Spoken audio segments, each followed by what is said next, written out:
एक टाउन में ऐसी खतरनाक बीमारी फैल जाती है कि लोगों को प्यास लगती है। ये तो कोई बीमारी नहीं, लेकिन अगर किसी इंसान को ऐसी प्यास लगे कि वो पानी पीता रहे पीता रहे पीता रहे लेकिन प्यास बुझे ही ना, तो वो बीमारी हुई ना। लोग वाटर कैंस भर भर के पानी पीते हैं लेकिन उनकी प्यास बुझने का नाम ही नहीं लेती। दूसरों से छीनकर पीने लग जाते हैं, फिर तालाब, झील, हर एक वाटर सोर्स में कूद पड़ते हैं सिर्फ अपनी प्यास बुझाने के लिए। इस तरह कई लोग मर भी जाते हैं। सरकार बहुत ही सीरियसली रिसर्च करने लग जाती है कि ये क्या बीमारी है और कैसे फैल रही है। इस बीच हीरो के परिवार को ये बीमारी हो जाती है। वो इस बीमारी से अपनी फैमिली को कैसे बचाता है और उसके बाद वो कौन सा खतरनाक सच है जो अंत में रिवील होता है, यह इस edge of the seat horror sci fi movie की कहानी है दोस्तों, जिसका नाम है drenched. So welcome my dear rockers, कैसे हैं आप सभी। आज आपके लिए हम एक्सप्लेन करने जा रहे हैं एक ऐसी मूवी जो एक नए तरह का डर पैदा कर देगी। अगर सच में ऐसा हुआ तो क्या होगा, इसलिए वीडियो को एंड तक जरूर देखिए और अगर आप चैनल पर नए हो तो सब्सक्राइब जरूर कर दीजिएगा।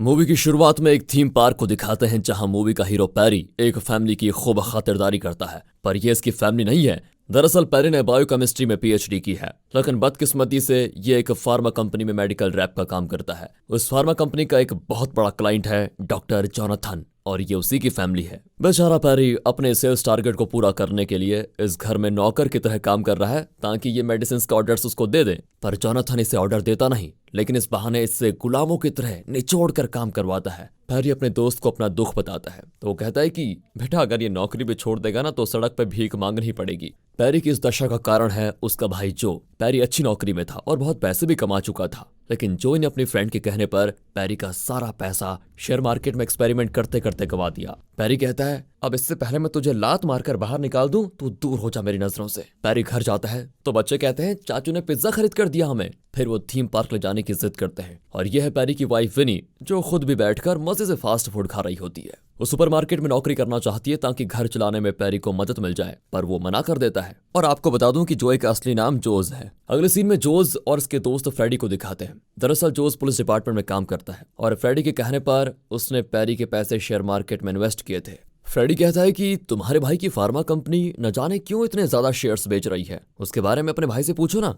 जोस कहता है अरे वो तो मेरा मुंह तक नहीं देखना चाहता यार, फिर मैं कैसे पूछूं उससे। अब इस पर फ्रेडी कहता है कि कोई बात नहीं, हम एक काम करते हैं, कुछ गैस करके अगला इन्वेस्टमेंट करेंगे, फिर देखते हैं क्या होता है। अब ये सुनकर जोस तो उसको पीट देता है कि तेरी वजह से मेरा भाई जो पीएचडी करके अच्छी नौकरी में था वो मेडिसिन रैप बन गया, और तू कहता है कि गैस करके इन्वेस्ट करेगा। तो कुछ भी कर ले लेकिन मेरे भाई के पैसे उसको लौटा दे वरना जान से मार डालूंगा। इन्वेस्ट करेगा इन्वेस्ट। अगले दिन ऑफिस में पैरी अपने बेस्ट फ्रेंड हेनरी से पूछता है कि यार हमारी कंपनी ने नए मेडिसिन बनाना बंद क्यों कर दिया, कुछ पता है इसके बारे में। हेनरी बताता है कि हमारा पूरा आर&डी डिपार्टमेंट बंद हो चुका है यार। आर&डी यानी रिसर्च एंड डेवलपमेंट, जो रिसर्च और एक्सपेरिमेंट्स के द्वारा नए नए मेडिसिन या प्रोडक्ट्स बनाने का सुझाव देते हैं। हमारी कंपनी के ज्यादातर शेयर्स एक फॉरेन कंपनी ने खरीद लिए हैं। अब जोस अपनी गर्लफ्रेंड नैन्सी से पैसे मांगता है, लेकिन वो इसके बारे में खूब जानती है और कह देती है कि पहले अपने भाई का दिवाला निकाला और अब मेरे पास आ गया हो, चुपचाप चले जाओ यहाँ से, पैसे तो मैं देने से रही। वो पैरी को भी बता देती है कि आपका भाई पैसे मांगने आया था। तब पैरी उसको वार्न करता है कि पैसों के मामले में तुम उससे दूर ही रहा करो तो अच्छा है, वरना वो सच में तुम्हारे सारे पैसे शेयर मार्केट में उड़ा देगा, तुम्हें पता भी नहीं चलेगा। कहकर वो अपने घर आता है तो आज भी उसका परिवार मिलकर जंक फूड खा रहा होता है। पैरी तो तंग ही आ जाता है कि इन्हें कोई लिहाज नहीं है, घर में पैसा नहीं है, ये खाने पे लगे हुए हैं, सोचते भी हैं कि पैसा कैसे आता है। अगले दिन जोस टाउन के एक झील के पास होता है और यहीं से असली कहानी होती है शुरू। जोस जो कि एक पुलिसमैन है, उसे यहाँ बुलाया गया है क्योंकि टाउन की इस झील में एक लाश मिली है। जोस उस लाश को देखता है तो उसकी हालत देखकर बिल्कुल चौंक जाता है। शव विश्लेषण के दौरान दूसरा ऑफिसर डॉक्टर को बताता है कि कल रात ये औरत अपने घर पर अपने बच्चों के साथ थी, उसके बाद ये गायब हो गई और सुबह झील में इसकी लाश मिली है। लेकिन डॉक्टर दावे के साथ कहता है कि इसकी सड़ी हुई बॉडी को देखकर तो साफ साफ पता चलता है कि यह औरत कई दिन पहले मर चुकी है। और ताज्जुब की बात तो यह है कि ऐसी हालत में मैंने इस टाउन में एक और लाश भी देखी थी। इस टाउन में कुछ तो गलत हो रहा है। अगले ही दिन उस झील में और भी कई लाशें तैरती हुई पाई जाती हैं। विनी न्यूज देखकर पैरी को बताती है, लेकिन उसे न्यूज देखने की फुर्सत ही कहाँ है। वो ऑफिस के लिए रेडी होने लग जाता है। यहाँ जोस परेशान हो जाता है क्योंकि उसने जो शेयर्स खरीदने थे उनकी वैल्यू गिर रही होती है। अब यहाँ दूसरा ऑफिसर बताता है कि कल जिस औरत की लाश मिली थी, आज उसका पति और उसके बच्चों की लाश उसी हालत में झील में पड़ी हुई मिली है। फिर तहकीकात में इन्हें पता चलता है कि वो औरत और उसकी फैमिली एक हफ्ते पहले एक नदी किनारे वेकेशन के लिए गए थे। शायद उनका इससे कुछ कनेक्शन है, इसीलिए जोस इन्वेस्टिगेशन के लिए उस नदी के पास जाता है। यहाँ पैरी हमेशा की तरह बिना सैलरी के डॉक्टर जॉनथन के लिए काम कर रहा होता है। उसका गोल्फ किट उठाता है। अचानक जॉनथन को प्यास लगती है तो पैरी उसे पानी देता है। 1 2 3 करके वो लगातार कई बोतल्स पानी पी जाता है। फिर अपनी वाइफ से बोतल छीनकर उससे भी पी जाता है, पर उसकी प्यास बुझती नहीं और वो जाकर झील में कूद पड़ता है। पैरी उसे बचाने के लिए कूदने वाला होता है कि कुछ ही मिनटों में जॉनथन लाश बन चुका होता है और लाश को देखकर तो ऐसा लगता है जैसे वो कई दिनों से पानी में सड़ रही थी। पैरी एकदम घबरा जाता है कि ये अभी अभी हुआ क्या। दूसरी ओर जोस उस जगह पर जाता है जहां से नदी की शुरुआत होती है। वहां पर एक सिक्योरिटी गार्ड होता है जिससे जोस पूछता है कि यहाँ आसपास कोई केमिकल फैक्ट्री तो नहीं है जो इस जगह पर अपना वेस्ट डिस्पोज करती हो। शायद ये हो सकता है कि उसी से पानी में कोई इन्फेक्शन फैल रहा हो, पर सिक्योरिटी कहता है कि सर यहाँ पर ऐसी कोई भी फैक्ट्री नहीं है। अब जोस के समझ में नहीं आता तो फिर पानी में गिरकर लोग मर क्यों रहे हैं। अब पैरी को दिखाते हैं तो वो घर आता है। उसका पूरा परिवार एक एक करके कई गिलासेस पानी पीने लग जाता है। पैरी उन्हें घबराकर पूछता है कितना पानी क्यों पी रहे हो तुम। विनी रोती भी कहती है कि क्या इस घर में पानी पीने की भी आजादी नहीं है हमें। दरअसल विनी के कुछ रिश्तेदार भी झील में मरे हुए पाए गए थे, शायद इसीलिए विनी परेशान है। ये सोचकर पैरी सोने चला जाता है। अब उसी रात जोस उसी नदी किनारे कार पार्क करके सो जाता है। आधी रात को उसको लगता है कि कुछ लोग भागकर जा रहे हैं, लेकिन उसकी नींद नहीं खुलती। सुबह नदी को देखकर वो चौंक जाता है। नदी लाशों से भरी होती है। सिर्फ नदी नहीं, पानी के बाकी सारे सोर्सेस में हर तरफ लाशें ही लाशें, और वो भी एकदम सड़ी हुई हालत में। ये एक नेशनल डिजास्टर घोषित कर दिया जाता है। सरकार एक इमरजेंसी कमेटी बिठाती है जो पता लगाएगी कि इस अनोखी बीमारी का कारण क्या है और इसे कैसे रोका जा सकता है। अब जोस को पता चलता है कि एक आदमी अपने घर के बाथटब में मरा पड़ा है। उस आदमी की बॉडी से कीड़े निकल रहे होते हैं। फिर इन कीड़ों को कुछ साइंटिस्ट रिसर्च करते हैं। ब्रैंडम नाम का साइंटिस्ट बताता है कि इन कीड़ों को हॉट एयर वॉर्म कहा जाता है और ये एक प्रकार का पैरासाइट होता है। इसी रिसर्च टीम में जोस की गर्लफ्रेंड नैन्सी भी होती है। वो पूछती है कि ये तो इंसेक्ट्स में पाए जाते हैं, फिर ये ह्यूमन के अंदर कैसे आ सकते हैं। अब ब्रैंडन एक्सप्लेन करता है कि ये हॉट एयर वॉर्म जब छोटे होते हैं तो इंसेक्ट्स के शरीर में घुस जाते हैं। फिर उस इंसेक्ट के शरीर में ही ये बड़े होने लग जाते हैं, और जब वो इतने बड़े हो जाते हैं कि रिप्रोडक्शन के लिए उन्हें इंसेक्ट से बाहर आने की ज़रूरत होती है, तो वो उस इंसेक्ट के नर्वस सिस्टम पर हावी होकर उन्हें पानी में जाने पर मजबूर करते हैं। और जब इंसेक्ट पानी में जाता है तो उसके अंदर जो हॉट एयर वॉर्म होता है वो इंसेक्ट्स को पानी में डुबो देता है, फिर उसके शरीर से बाहर निकल आता है। लेकिन ये इंसान के शरीर में कैसे घुस सकता है ये अभी भी क्लियर नहीं है। फिर ब्रैंडन ये कहता है कि शायद हॉट एयर वॉर्म भी म्यूटेट हो रहा हो और शायद अब ये पैरासाइट इंसानों को भी टारगेट करने लगे हों। जब भी हम नदी, झील या किसी और वाटर सोर्स में जाते हैं तो हो सकता है कि हॉट एयर वॉर्म हमारे मुंह के अंदर या किसी और तरीके से ह्यूमंस के अंदर घुस रहे हों। कहना मुश्किल है, पर हो सकता है। इंसान के पेट में वो बड़े होते हैं और इंसान जो खाते हैं उनसे वो पोषण ले लेते हैं, और जब उनके रिप्रोडक्शन का वक्त आता है तो जैसे वो इंसेक्ट्स को पानी के अंदर जाने के लिए मजबूर करते हैं, उसी तरह इंसान के नर्वस सिस्टम को कंट्रोल करके उन्हें पानी में जाने के लिए मजबूर करते हैं। और जब इंसान पानी में डूब जाता है तो हॉट एयर वॉर्म उसकी बॉडी से बाहर निकल आते हैं। ये वैसे मेरा अनुमान है, लेकिन सच क्या है ये तो रिसर्च करके ही पता चलेगा। और अब ये न्यूज़ हर जगह फ्लैश होने लग जाता है कि अगर रिसेंटली आप किसी नदी या झील में नहाने या एंजॉय करने गए हैं, उसके बाद आपको हद से ज़्यादा प्यास लग रही है, तो तुरंत पास के हॉस्पिटल में टेस्ट करवाने जाएं।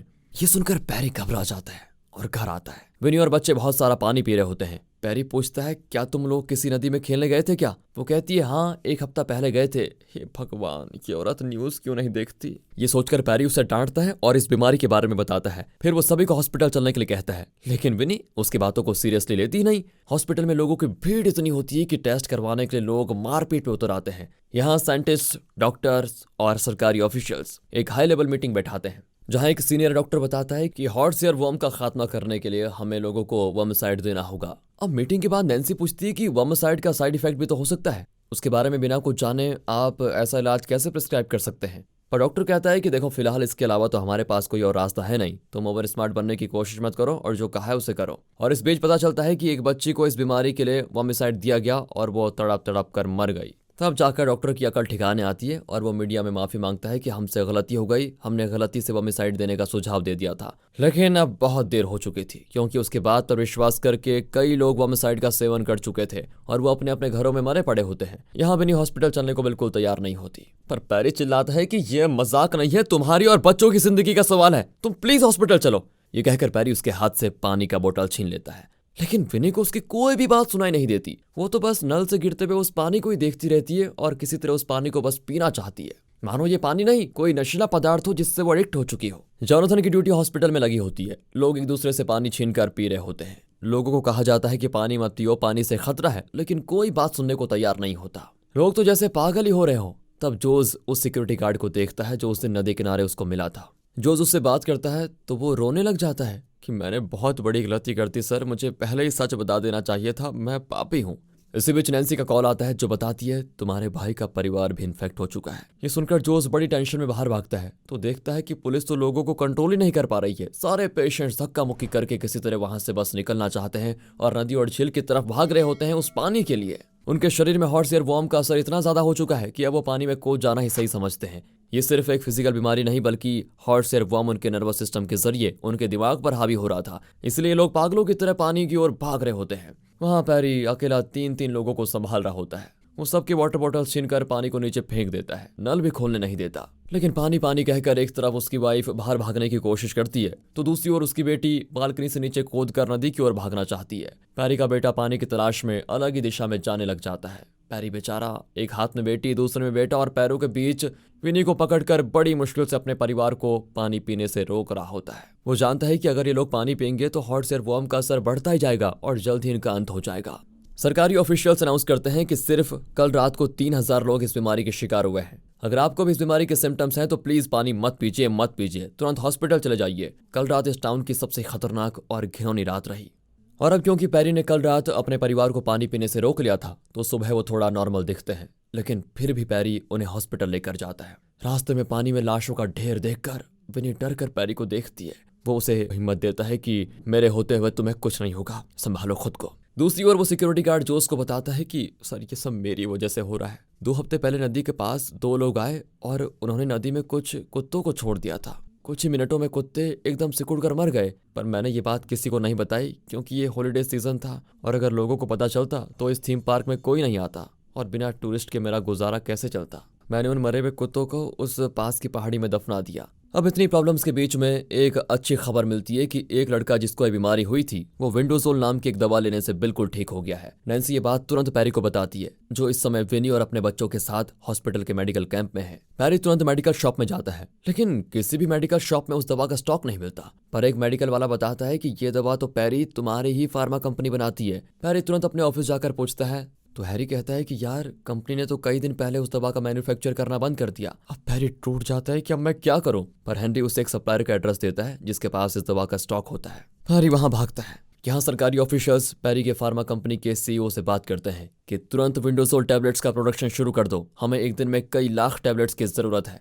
अब न्यूज में भी बातें होती है कि विंडोजोल टैबलेट जल्द ही लोगों को मिलने लगेगा। विनी बच्चों को समझाती है कि पापा के ऑफिस में ये टैबलेट्स बनेगा तो सबसे पहले हमें मिलेगा बेटा, इसलिए तुम घबराओ मत, हमें कुछ नहीं होगा। पर तभी वहां पुलिस आकर अनाउंस कर देती है कि पेशेंट्स के अलावा यहाँ कोई और नहीं रह सकता। वो पेशेंट्स की फैमिली मेंबर्स को जबरदस्ती बाहर निकाल देते हैं। ये देखकर विनी घबरा जाती है कि हमारे साथ पता नहीं क्या करेंगे ये लोग। जब पैरी हॉस्पिटल से लौटता है तो वार्ड में ताला लगा होता है। वो परेशान होकर उस स्पेशल वार्ड की ओर जाता है जहां horse air worm infected patients को रखा गया है। एक शीशे के जरिए वो अपनी वाइफ को देखता है। वो पूछती है क्या तुम्हें वो टैबलेट मिल गए? पैरी कहता है नहीं, लेकिन कल जरूर मिल जाएंगे। विनी अब घबराती नहीं है क्योंकि अगर उसको पैरी ने डरते हुए देख लिया तो पैरी को बड़ी टेंशन होगी। वो कहती है तुम डरो मत, मैं बच्चों का पूरा ख्याल रखूंगी। फिर पैरी को थोड़ा तसल्ली होती है कि इस मुसीबत की स्थिति में उसकी वाइफ हिम्मत नहीं हार रही है।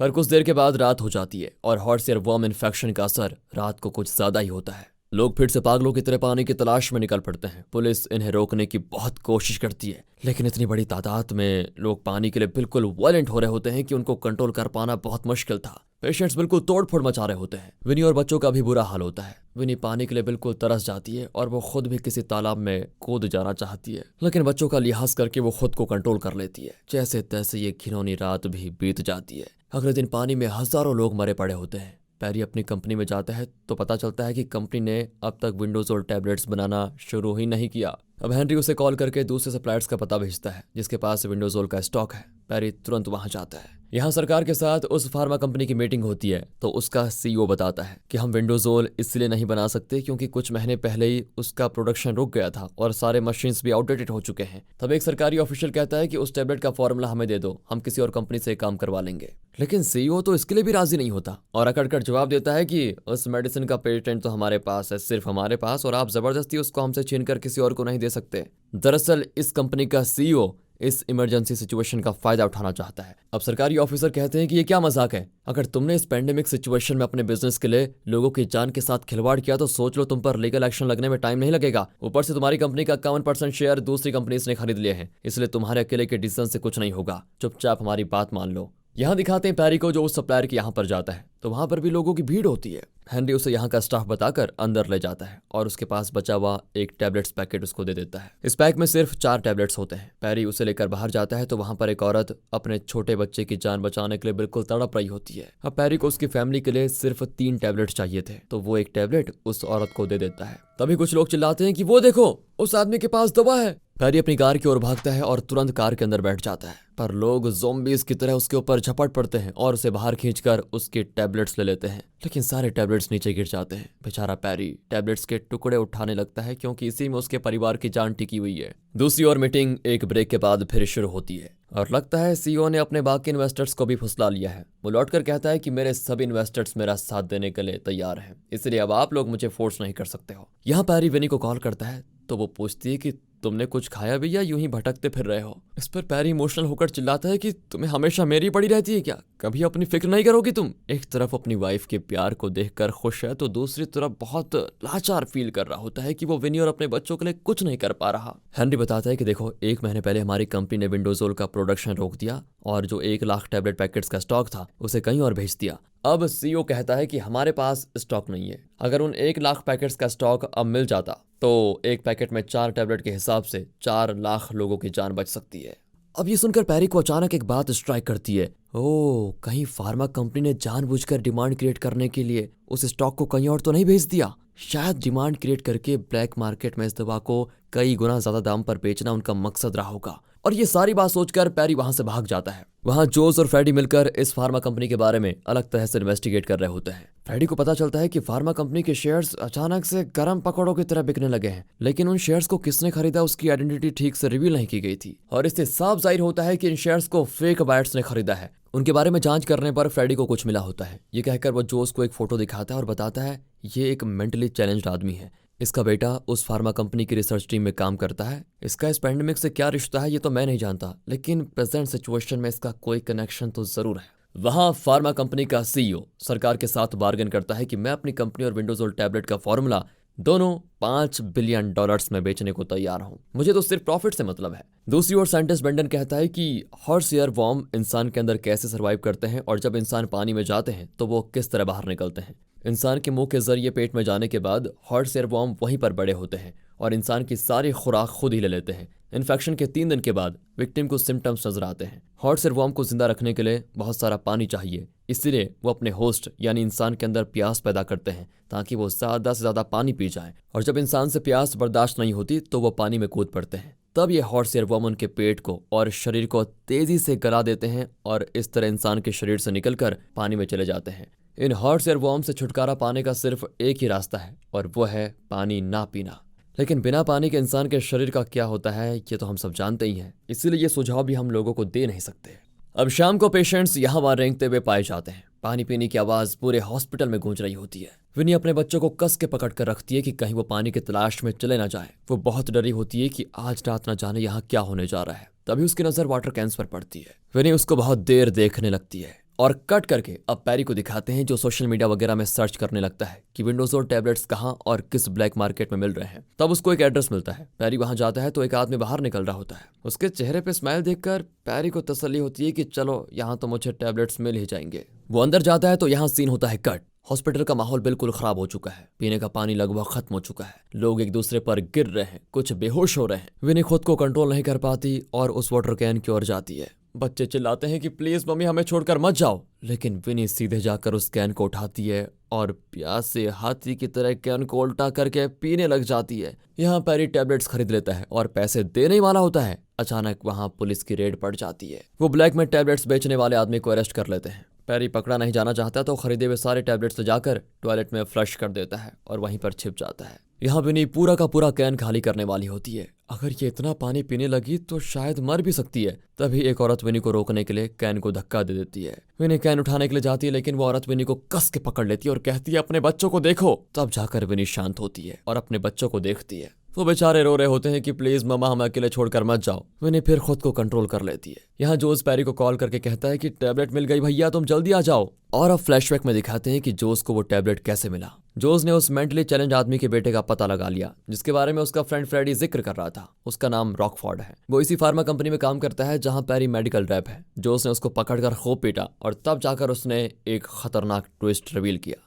दरअसल जब रॉकफोर्ड यहाँ रिसर्च करता था तब वो हॉर्स एयरवॉर्म को यूज करके एक दवा बनाने की कोशिश कर रहे थे जिससे अल्जाइमर डिजीज का इलाज हो सके। रॉकफोर्ड और उसकी टीम ने हॉर्स एयरवॉर्म से वो दवा बना भी ली थी, लेकिन तब इस कंपनी के सीईओ ने पूरी रिसर्च टीम को नौकरी से निकाल दिया क्योंकि वो रिसर्च में पैसे नहीं लगाना चाहता था बल्कि सिर्फ प्रॉफिट कमाना चाहता था। उस रिसर्च टीम में जो 25 रिसर्चर्स थे उन्होंने फैसला किया कि वो इस कंपनी और इसके सीईओ से बदला लेंगे और खुद भी पैसे कमाएंगे। इन लोगों ने किसी तरह विंडोजोल के 1 लाख टैबलेट्स प्रोड्यूस किए और उन्हें एक जगह छुपा कर रखा। फिर इन लोगों ने कुछ कुत्तों को हॉर्स एयरवॉर्म का सेवन करवाया जिससे कुत्ते इन्फेक्ट हो गए। फिर उन कुत्तों को इन लोगों ने उस नदी के पानी में छोड़ा जिससे हॉर्स एयरवॉर्म नाम के पैरासाइट्स नदी के पानी में मिल गए। इनका इरादा ये था कि इस तरह ये लोग एक नई बीमारी पैदा करेंगे और तब इनके विंडोजोल टैबलेट्स का डिमांड बढ़ेगा और ये लोग अपनी मर्जी से रेट फिक्स कर पाएंगे। ये सब सुनकर जोस का सर चकराने लग जाता है कि ये लोग इंसान नहीं कुछ और हैं। वो कहता है कि फिलहाल मुझे सिर्फ इतना जानना है कि वो टैबलेट्स तुमने कहाँ छुपा कर रखे हुए हैं। फिर वो एक वेयर हाउस की ओर इशारा करता है। जोस उस वेयर हाउस के सामने खड़ा होता है और तब जाकर उसने पैरी को कॉल किया था। प्रेजेंट में पैरी वहां पहुंचता है और दोनों भाई वेयर हाउस के अंदर जाते हैं। तब पैरी चैन की सांस लेता है, लेकिन तभी कोई वेयर हाउस का दरवाजा लॉक करके अंदर आग लगा देता है। सारे टैबलेट्स चलने लग जाते हैं। इसी बीच बाहर रॉकफोर्ड को दिखाते हैं जिसे एक आदमी मार डालता है क्योंकि उसने सच उगल दिया था। अब पैरी और जोस को लगता है कि वो यहाँ से मरने वाले हैं, लेकिन ऐन वक्त पर एक ट्रक मेन डोर तोड़कर अंदर आता है। उसे ड्राइव कर रही थी नैन्सी जो पैरी और जोस को बचा लेती है। कुछ देर में फायर ट्रक और एम्बुलेंस वहां पहुंचते हैं। अपनी आंखों के सामने इतने सारे टैबलेट्स को जलकर राख होते हुए देख पैरी अपनी किस्मत को कोसता है कि हर बार जब भी मैं टैबलेट को पाने वाला होता हूं तो कोई ना कोई अड़चन जरूर आ जाती है। तब पैरी को विनी का कॉल आता है जो बताती है कि थोड़ी देर में ये लोग हमारे मोबाइल फोन्स भी छीनने वाले हैं, इसलिए आखिरी बार तुम्हें कॉल कर रही हूँ। बच्चे पूछते हैं कि पापा कहाँ हैं, कब आओगे। पैरी बहुत रोता है लेकिन बच्चों को हिम्मत देता है, मैं जल्दी आ जाऊंगा, तुम लोग बिल्कुल भी डरना मत। इतने में विनी का फोन छीन लिया जाता है।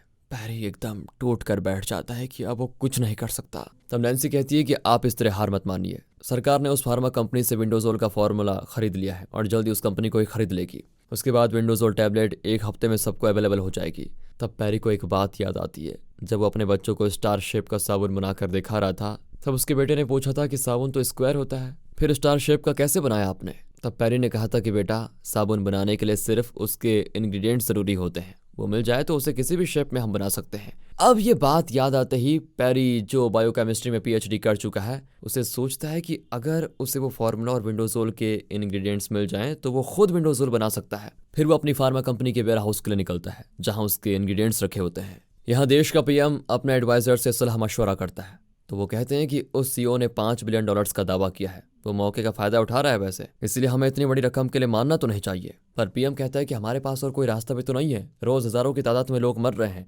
हमें उसकी शर्त अब माननी ही पड़ेगी, फिर चाहे वो कितना भी महंगा क्यों ना हो। यहाँ वार्ड में पेशेंट्स को पानी नहीं दिया जाता, लेकिन उनके अंदर पनप रहे हॉर्स एयरवॉर्म्स के बाहर निकलने का समय आ चुका था और बिना पानी के हॉर्स एयरवॉर्म इनके अंदर सर्वाइव नहीं कर पा रहे होते हैं। इसीलिए कई लोगों के पेट से और मुंह से हॉर्स एयरवॉर्म बाहर निकलने लग जाते हैं। लोग खुद पर से अपना कंट्रोल खो चुके होते हैं। हॉर्स एयरवॉर्म का असर इतना बढ़ जाता है कि लोगों को अपना दिमाग कंट्रोल ही नहीं होता।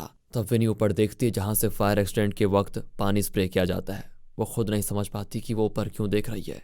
हॉर्स एयरवॉर्म इन्फेक्शन उसके दिमाग को कंट्रोल कर रहा था। फिर वो उस कंट्रोल पैनल को देखती है जहां इसे ऑन करने का बटन होता है, पर विनी फिर भी बड़ी मुश्किल से खुद को वहां जाने से रोक रही होती है। पर इतने में दूसरे लोग भी ऊपर देखते हैं और उनका ध्यान भी कंट्रोल पैनल की ओर जाता है। एक औरत उसे ऑन करके चले जाती है पर विनी उसको रोक लेती है।